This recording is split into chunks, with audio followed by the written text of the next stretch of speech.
Sore bro, walau malas, tetaplah bekerja. Karena cicilan cuma bisa dibayar pakai uang, nggak bisa pakai harapan. Oke, kita langsung lanjut mangga Saburo Santa yang sudah semakin seru. Jadi, mari kita mulai. Di bawah rimbunnya pepohonan, duduk 4 orang yang baru saja saling bertarung. Terlihat memar-memar menghiasi wajah keempatnya. Jadi gara-gara itu ya, kalian gerindau? Kata Amata setelah mendengar cerita ulah dari Kamiyama. Aku minta maaf sudah mengajarnya, saut Kamakiri. Amata tersenyum lebar dan bilang tidak apa-apa. Justru itu bisa jadi pelajaran berharga buat Kamiyama agar tidak lupa diri. Tapi tak kusangka, kalian Kamakiri dari Kawada 2 dan Jai dari Takia. Pantas saja kuat, kata Raita. Apa mereka terkenal? Kata Amata. Menurut Raita, di Toarushi wilayah barat, tidak ada yang tidak tahu nama mereka ini. Tapi kami mau kalah. Aku tidak menyangka ada orang seperti kalian di wilayah timur ini, kata Kamakiri. Benar kan, Jai? Yang ditanya malah buang muka. Aku tidak kalah. Tadi itu baru ronde pertama dari total 3, jawab Jai. Kamakiri menegur kawannya itu agar tidak bertingkah kayak anak kecil. Raita tersenyum sambil berdiri. Begitu juga tidak apa-apa. Datanglah lagi kapanpun kamu mau. Tapi aku yang akan selalu menang, saut Raita. Kamakiri dan Amata tersenyum mendengarnya. Tapi tidak dengan Jai yang jadi kesal. Brengsek, akan kupastikan berikutnya aku yang menang, teriak Jai. Setelah ngobrol lagi, Kamakiri dan Jai pamit pulang. Sepertinya satu lagi pertarungan yang tidak menghasilkan musuh, tapi sebaliknya malah dapat kawan baru. Raita dan Amata pun pulang. Akhirnya hari itu Raita bolos sekolah. Sampai di depan apartemen, ada mobil box yang membawa banyak barang. Kelihatannya ada yang baru pindahan. Amata mengenali sosok di dekat mobil tersebut. Apa yang kamu lakukan di sini, Hayato? Orang yang ditegur juga kaget melihat Amata di situ. Mereka lalu pindah ke taman buat ngobrol. Hayato bilang kalau dia memang pindah ke apartemen tersebut. Sedangkan Amata cerita kalau apartemen ini sudah jadi tempat tinggalnya sejak lahir. Kalau ada yang ingin kamu tahu, tanyakan saja, kata Amata. Hayato melihat ke arah Raita. Amata langsung mengenalkan temannya itu. Orang ini Hayashi Raita. Kamu pernah melawannya waktu SMP dulu, kata Amata. Sudah lama ya, Hayato Bando. Aku Raita. Tapi Hayato diam tak bicara. Dia kesulitan mengingat sosok Raita. Amata menahan badan Raita yang marah-marah. Setidaknya ingat orang yang kamu pernah tendang mukanya dong, protes Raita. Tak lama kemudian, Hayato sudah pergi karena harus beres-beres tempat tinggal barunya. Tinggallah Amata menemani Raita yang masih ngomel-ngomel karena ulah Hayato tadi. Amata nanya Raita tentang Kinta yang tadi siang tidak jadi dibicarakan. Aku melihat Kinta menyelinap pergi pas tengah malam. Mungkin memang ada perlu, tapi entah kenapa aku merasa Kinta menyembunyikan sesuatu, kata Raita. Lagi pula bukankah aneh? Kinta yang takut gelap dan takut hantu malah keluyuran di tengah malam, tambah Raita. Amata membenarkan pendapat temannya itu. Atau dia lagi mau ke Indomaret, kata Amata. Tidak mungkin. Kinta yang pemalas pasti memilih besok pagi buat belanja, saut Raita. Atau jangan-jangan Kinta punya pacar, teriak Amata dan Raita bersamaan. Mereka tentu merasa kecil kemungkinannya itu benar terjadi, tapi bukan mustahil. Jadi keduanya berniat bertanya ke Kinta langsung. Amata dan Raita langsung mendatangi kediaman Kinta. Tapi beberapa kali bel dibunyikan, Kinta tetap tidak muncul. Padahal bocah itu ada di dalam, sedang duduk dengan kedua telapak tangan menutupi mukanya. Kinta sedang merasa depresi karena sudah melakukan kejahatan, meski dia melakukannya di bawah ancaman. Sementara itu di luar, Amata dan Raita hanya menyerah dan memutuskan buat pulang saja. Sedangkan Kinta tahu-tahu punya pikiran buat lapor polisi. Kalau aku bicara dengan jelas, tentu mereka akan mengerti, kata Kinta. Tahu-tahu terdengar dering handphone, dan siapa lagi yang menelpon kalau bukan Ito dan Satoshi. Di sebuah apartemen, ada 2 orang sedang menikmati sake di meja bar. Mereka adalah kakak beradik, Lee dan Jet, 2 pembunuh bayaran dari Dark Lizard. Sang adik, Lee, memanggil Masamune buat ikut minum bersama mereka. Orang yang dipanggil sedang berdiri di depan Ito dan Satoshi yang tergeletak dengan muka dan badan babak belur habis dihajar. Aku tidak suka sake, kalian lanjut saja. Tapi jangan lupa masih ada pekerjaan, sahabat Masamune, yang sebenarnya tidak terlalu kenal dengan dua kakak beradik itu yang direkrut langsung oleh Tenkai. Masamune menoleh kembali ke arah dua orang yang gemeteran ketakutan. Hei, kalian tidak bisa melakukan pekerjaan sesuka hati. Semua harus menuruti perintahku. Kalian lihat dua orang di meja bar itu? Kalau mau, aku bisa menyuruh mereka menghabisi kalian. Yang mana mereka akan dengan senang hati melakukannya. Apa kalian ingin mencobanya? Kata Masamune dingin. Ito dan Satoshi sampai menunduk menempel lantai buat minta pengampunan. Kalian sedang beruntung hari ini.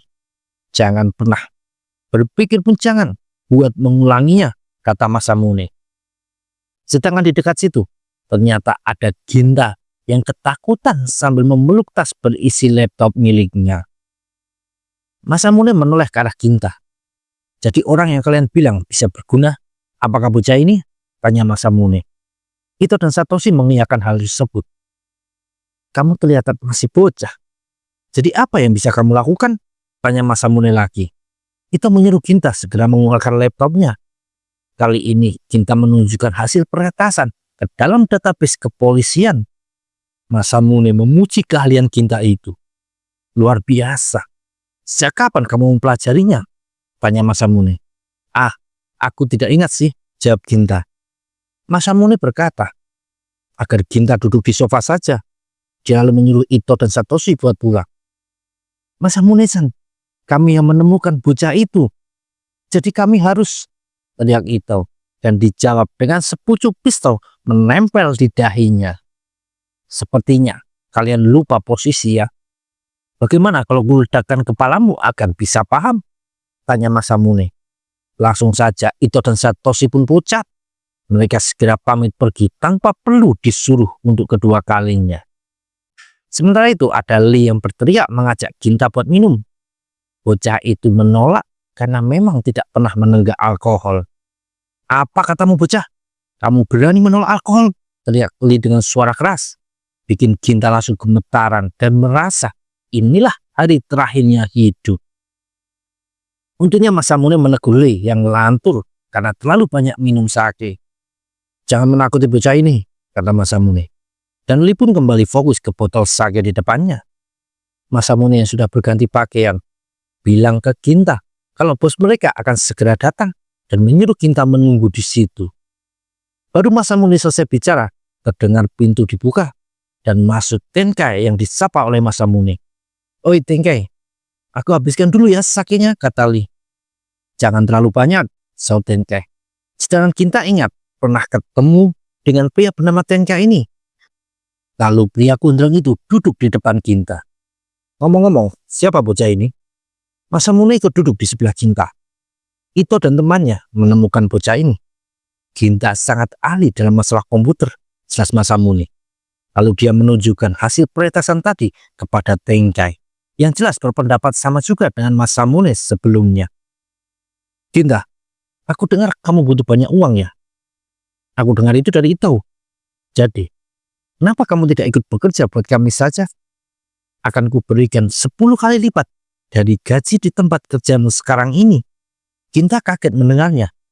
Otaknya langsung berpikir, kalau dengan uang sebanyak itu, dia bisa mengumpulkannya untuk biaya operasi ayahnya. Tapi pekerjaannya, kata Ginta khawatir dengan tugas yang akan dilakukan. Tenang saja. Target kami adalah orang-orang kaya yang mabuk kekuasaan. Mereka orang-orang yang memang layak dilenyapkan, saut Masamune. Ginta terlihat masih ragu-ragu. Masamune bilang kalau ini adalah kesempatan bagus menunjukkan bakatnya dan juga menghasilkan banyak uang.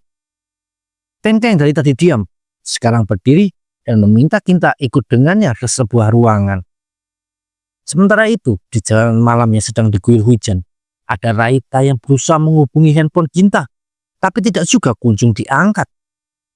Raita berhenti di mesin penjual otomatis buat beli rokok, tapi sayang benda itu tidak mau keluar. "Oi, keluarlah. Uangku sudah kamu ambil sialan," kata Raita mengomeli mesin tersebut. Di belakang Raita berhenti sebuah skuter. Seseorang berjaket kulit hitam menegur Raita. "Apa rokoknya tidak keluar?" Siapa yang ingat nama Kawaji Teso dari Armamen? Tentu semua kangen sama karakter satu ini. Teso turun dari skuternya dan mendekat ke arah mesin otomatis. Benda ini memang sering error. Teso menunjuk satu sisi dan menendangnya. Ajaib, rokok yang dibeli Raita langsung keluar. "Nih," kata Teso. Raita menerimanya sambil terlihat kagum. Teso pun kembali naik ke skuternya. "Terima kasih," kata Raita. Dan matanya menangkap lambang tengkorak di punggung jaket Teso. "Dia member Armamen?" guman Raita sambil melihat Teso menjauh di bawah rintik hujan. Raita lanjut jalan sambil berkomentar kalau orang barusan baik hati, meski penampilannya cukup sangar. Belum jauh berjalan, dia malah melihat skuter tadi tergeletak di jalanan ke arah taman.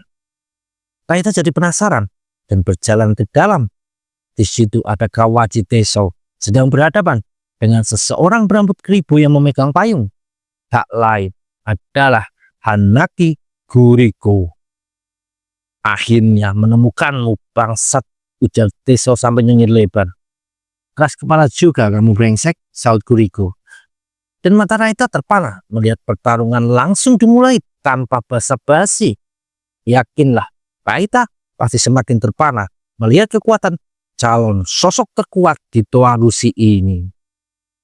Kembali pada Ginta yang disuruh cerita alasan dia butuh uang banyak. Jadi kondisi ayahmu seburuk itu?" kata Tenkei setelah mendengarnya. "Iya," jawab Ginta. Tenkei menunjukkan sebuah foto dari gadis kecil. "Ini adik perempuanku.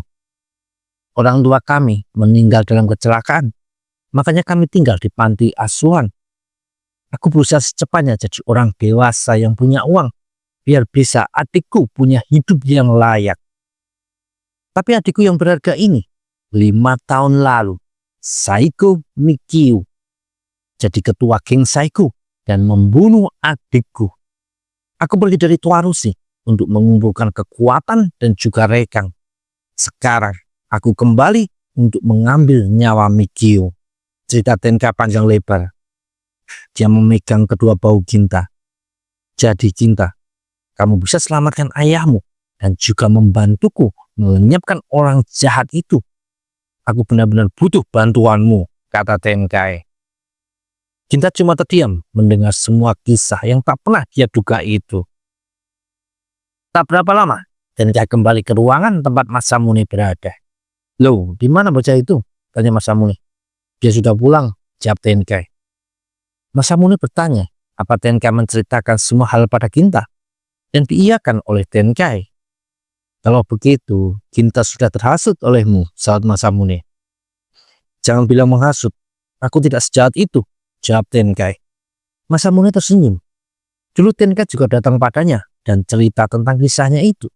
Dia langsung setuju untuk membantu, meski tahu akan melakukan banyak hal buruk.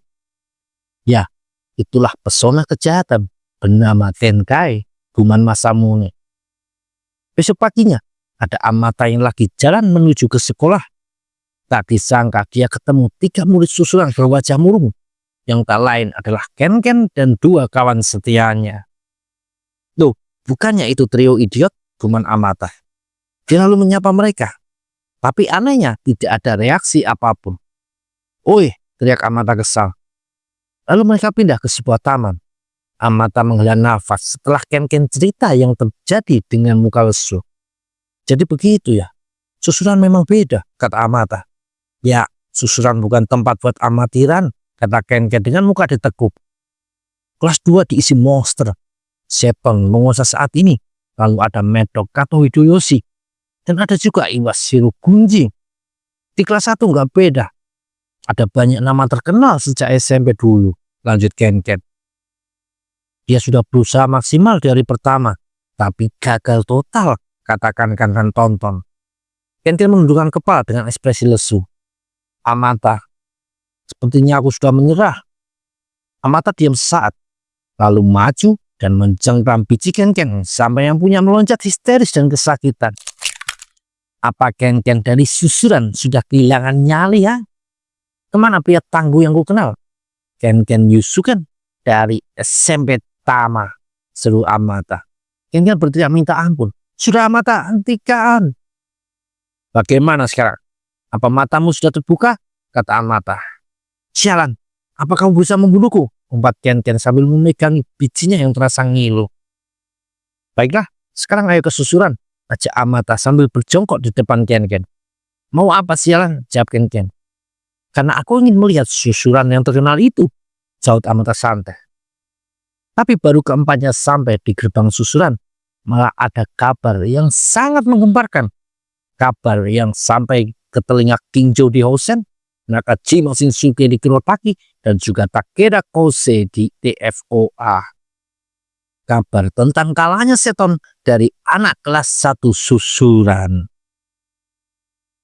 3 hari sebelum tragedi dikalahkannya Seton, di malam saat hujan mengguyur kota Toarushi, sebuah jaket berlambang tengkorak di bagian belakang tergeletak di bangku. Satu orang berkepala pelontos berdiri di dekat situ. Raita berdiri menatap hujan. Dengan di belakangnya ada terbaring seseorang. Terdengar suara erangan, dan Teso bangun dari pingsannya. Dia melihat ke sekeliling. Jadi aku kalah ya, sialan, kata Teso geram. Lalu dia berterima kasih pada Raita karena sudah membawanya ke tempat ini buat berteduh. Aku cuma balas budi buat pertolonganmu tadi, jawab Raita sambil menunjukkan sebungkus rokok. Lalu dia menawarkannya pada Teso. Aku melihatnya tadi. Orang itu sangat kuat, kata Raita. Belum lama ini, dia datang ke Toarushi dan jadi murid susuran. Yang ku tahu namanya Hanaki Kuriko, jawab Teso. Raita tertawa mendengarnya. Ah, namanya Kuriko? Teso ikut terkekeh mendengar plesetan nama Kuriko. Beberapa saat sebelumnya, ditemani suara hujan, Teso coba terus menyerang Kuriko. Tapi tinjunya meleset dan malah kena balas. Disusul satu tendangan mengajar muka Teso sampai bikin oleng. Baru kawaci Teso mau bersiap lagi, Kuriko sudah melompat tinggi dan menghantarkan tendangannya lebih keras ke muka Teso sekali lagi. Bikin member armamen itu terpental jauh dan terkapar tak sadarkan diri di jalanan. Si brengsek itu, padahal sudah pernah kuajar, tapi masih berani mendatangkan lagi, umpat Kuriko sambil mengambil payung yang tergeletak. Dia menoleh ke arah Raita. Oi, kamu temannya kan? Urusin dia ya, kata Kuriko. Lalu dia kaget sendiri pas melihat layar handphone dan langsung berlari terburu-buru. Sialan, aku ada janji sama Maria. Kembali ke tempat Raita dan Teso yang lagi neduh. Tadi bukan yang pertama kali kamu melawannya kan? Teso menjawab kalau itu benar. Dia pernah melawan Kuriko sebelumnya. Makanya tadi habis ketemu kamu, aku malah melihatnya lagi jalan. Jadi aku langsung mencegatnya buat balas dendam, kata Teso. Apa kamu kecanduan di KO sama dia? Ejek Raita sambil tertawa. Brengsek, aku menantangnya karena ingin menang lah, jawab Teso kesal. Lalu dia mematikan rokok dan berkata tidak akan menyerah dan terus jadi kuat untuk mengalahkan Kuriko. Wow, kamu terobsesi sekali ya? Jangan-jangan kamu jatuh cinta padanya. Atau kamu psikopat yang suka disakiti, kata Raita bikin Teso kesal. Atau jangan-jangan kamu selalu melawan orang yang kamu anggap lebih kuat. Tidak peduli menang atau kalah. Kamu pria yang sangat berbahaya, kata Raita. Tapi aku paham sih, kalah dari orang yang sepertinya mustahil kita lawan, tambah Raita. Teso terdiam sesaat, lalu menoleh ke arah Raita. Aku punya pertanyaan untukmu. Apa yang akan kamu lakukan kalau ketemu tembok besar yang menghalangi jalanmu? Apa kamu akan menghadapinya atau akan kabur? Kata Teso bikin Raita terdiam. Aku bukan orang yang bisa memikirkan strategi atau risiko. Yang ku tahu cuma hadapi saja semua rintangan sekuat tenagaku, kata Teso yang laki-laki seperti menyadarkan nalarnya Raita. Hujan sudah reda dan Teso pamit buat pulang. Sekali lagi, terima kasih ya, kata Teso sambil memakai jaketnya. Ngomong-ngomong, kalau dilihat dari kepala lucumu itu, apa kamu orang Hosen? Tanya Teso. Iya, jawab Raita singkat. Tempat itu juga keras. Kamu harus serius kalau mau bertahan di sana, kata Teso. Iya, kamu benar. Kamu juga semoga bisa menang melawan orang itu suatu hari nanti, sahut Raita. Teso berjalan pergi, dan saat melihat lambang tengkorak di jaket Teso, barulah Raita ingat sesuatu. Kamu member armamen kan? Siapa namamu? Seru Raita. Teso berhenti berjalan. Oh ya, aku lupa. Namaku Kawachi Teso. Orang yang akan jadi ketua armamen generasi 6, kata Teso penuh percaya diri. Kalau kamu? Aku Hayashi Raita. Orang yang akan jadi bos Hosen, balas Raita sambil tersenyum